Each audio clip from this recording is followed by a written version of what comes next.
Magandang umaga po sa inyo lahat. Ako po si Pastor Emmanuel de Los Angeles ng MMM Philippines. Nais ko pong ibahagi sa inyo ang isang magandang oportunidad at ito po ay ang MMM. But before that, I would like to ask a question. Hindi ka ba nagtataka o nagtatanong man lang? Habang nakikinabang at nagpapasasa ang ilan, marami naman sa ating mga kababayan ang nahihirapan at alipin ang umiiral na sistemang panlipunan.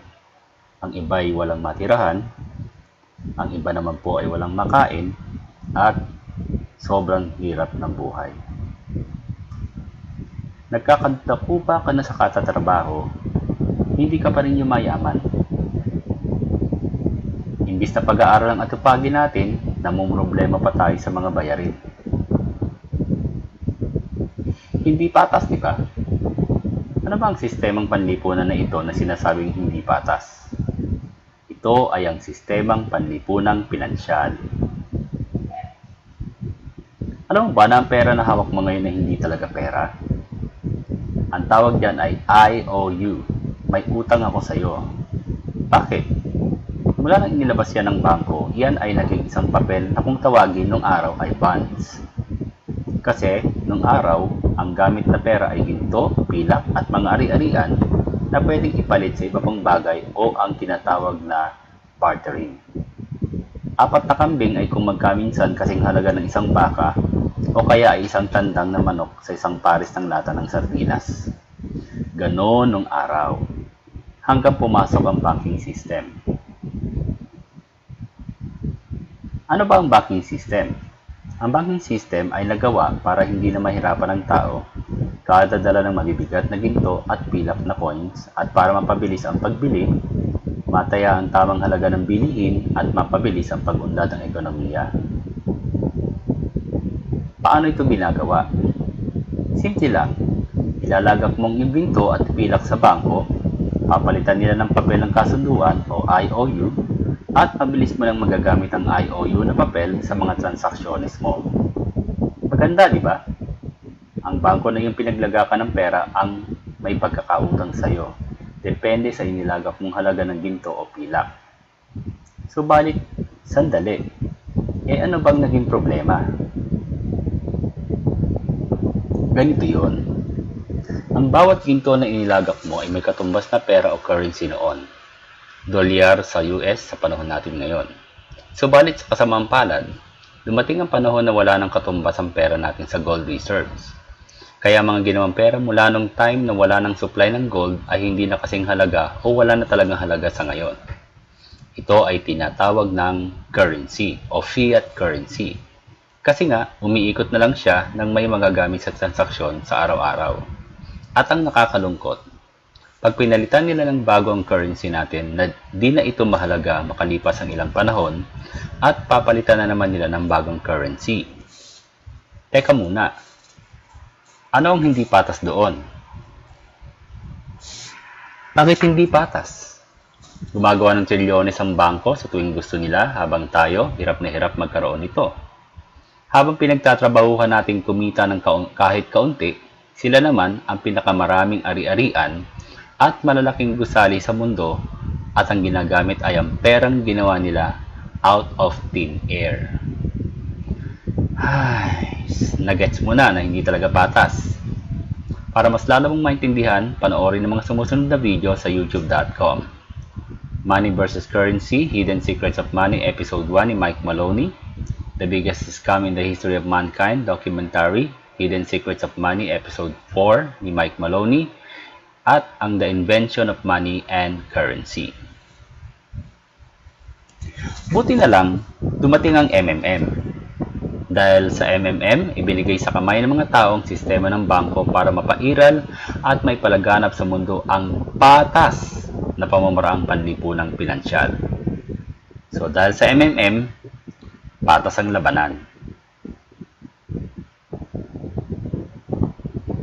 Ano ang MMM?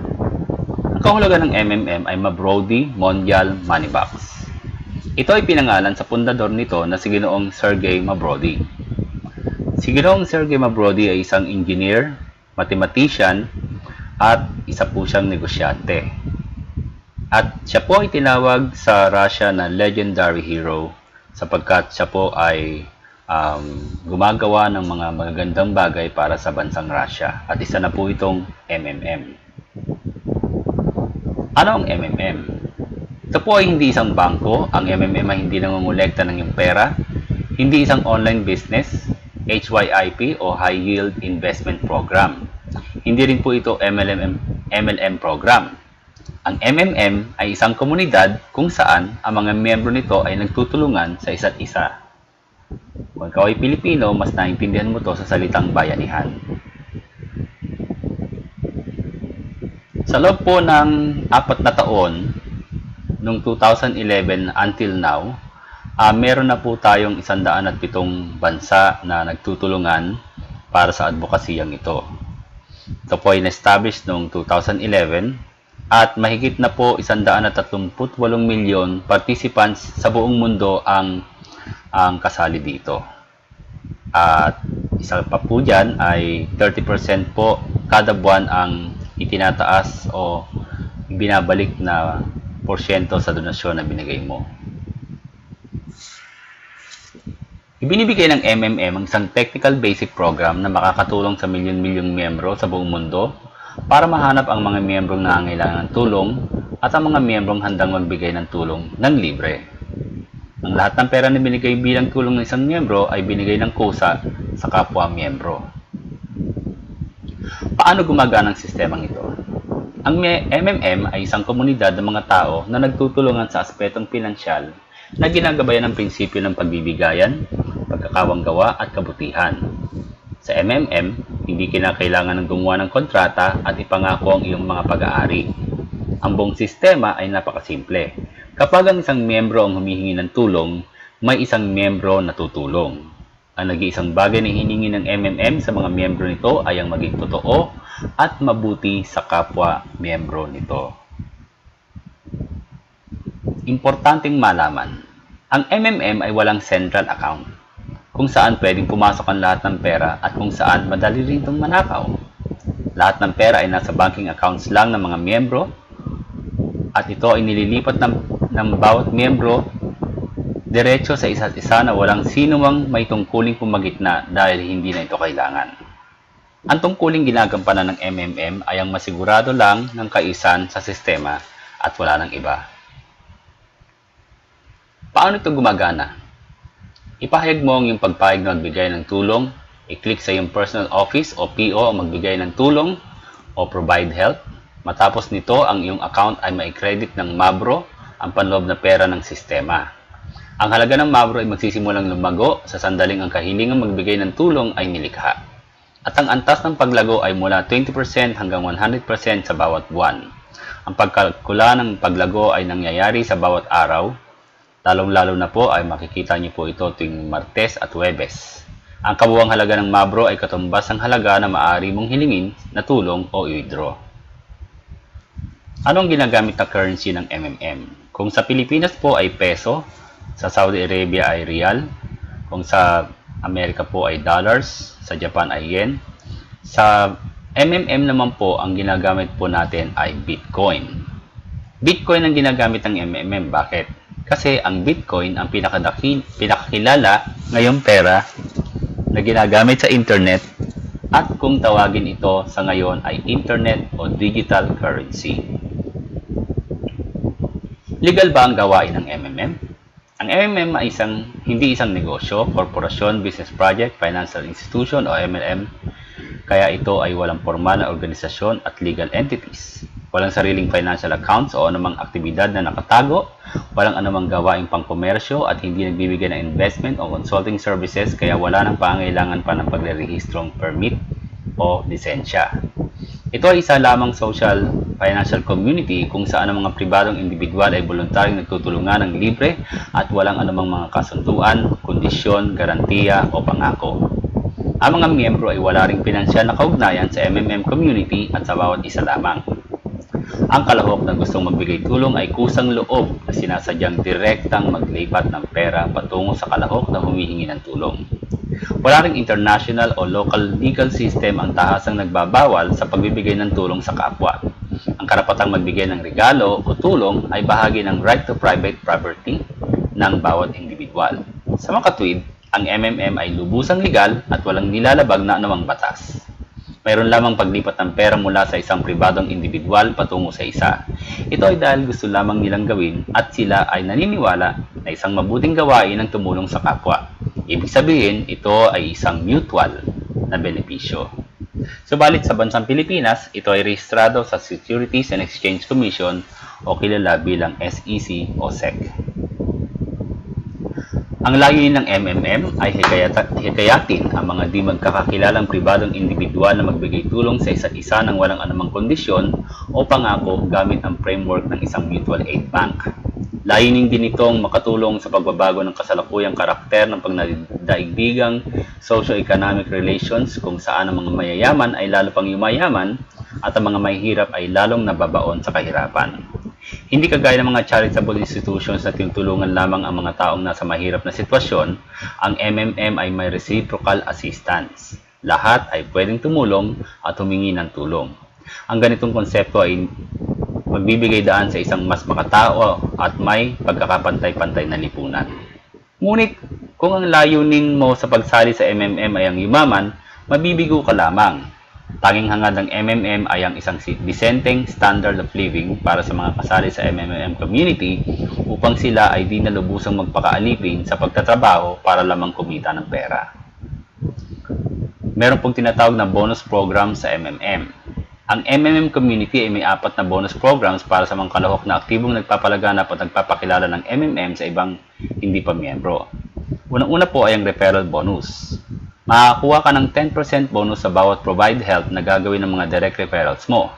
Ang pag-invite ng mga bagong miyembro ay isa sa mga contribution mo para sa pag-unlad ng komunidad. Hindi ka pipilitin na gawin ito.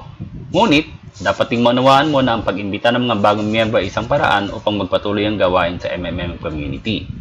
At ang isang mabisang paraan upang maengganyo ang mga miyembro na lumahok sa pagpapaunlad ng komunidad ay ang pagbibigay ng referral bonuses sa mga masipag na sa pag-imbita ng mga bagong miyembro.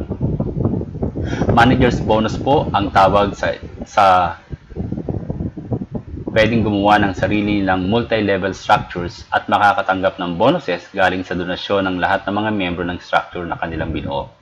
Ang manager's bonus na makukuha ay depende sa level ng mga kalahok sa ilalim ng kanyang structure. Ang manager's bonus ay charged sa kaparaang kagaya ng referral bonus at maaari lamang kunin kapag nakumpirma na ang pagbigay ng tulong. Kung ito ay hindi mo kukunin, agad ito ay magkakaroon din ng possible growth na rate na 30%. Para maging manager sa MMM, kailangan lamang na ikaw ay aktibo sa pagpapasali ng ibang kalahok at ikaw ay makakagraduate sa 2 linggong online MMM Manager School o Offline Manager School. Ang pangatlo po ay first donation bonus. Maaring makakuha ng bonus ang isang bagong kasali depende sa halaga ng kanyang unang donasyon. Ang bonus ay base sa larawan sa kaliwa at ito ay hindi maaaring kunin frozen sa loob ng 2 linggo, $20 at isang buwan, $50 at $100. Kapag kinuha mo agad ang Mabro credit ng iyong unang donasyon, bago mag-unfreeze ang bonus, hindi mo na makukuha ang iyong bonus. Ano po ang video of happiness? Kapag gumawa ka ng testimonial video, ikaw ay maaaring makakuha ng bonus na 5% ng kabuuang halaga ng iyong Get Help kung ang video ay nagpapakita ng iyong muka at 3% naman kung hindi ito nakikita. Lottery. Libre ang paglahok sa MMM Lottery. Ang lahat na mayroong Mabro at mga nakakuha ng referral bonus ay eligible sumali sa weekly lottery. Pipili ka lamang ng 6 na numero bilang iyong entry. Maaari mo itong palitan anumang oras bago magsimula ang draw na ginagawa tuwing Miyerkules, alas 3 ng hapon sa Manila. Bago po tayo magtapos, meron po akong mga ilang reminder. Ang sabi po ng Deuteronomy chapter 8 verse 18, remember the Lord your God, for it is He who gives you the power to get wealth. Alalahanin mo daw po ang Panginoon mong Diyos sapagkat Siya ang nagbigay sa iyo ng kapangyarihan na magkaroon ng kayamanan. Kaya dapat po sa araw-araw, ito po ang panalangin natin, Lord, prosper me so that I can prosper others. Panginoon, pagpalain mo po ako upang maging pagpapala naman ako sa iba. Ilan po, God bless you more. Together we change the world. MMM, mabuhay.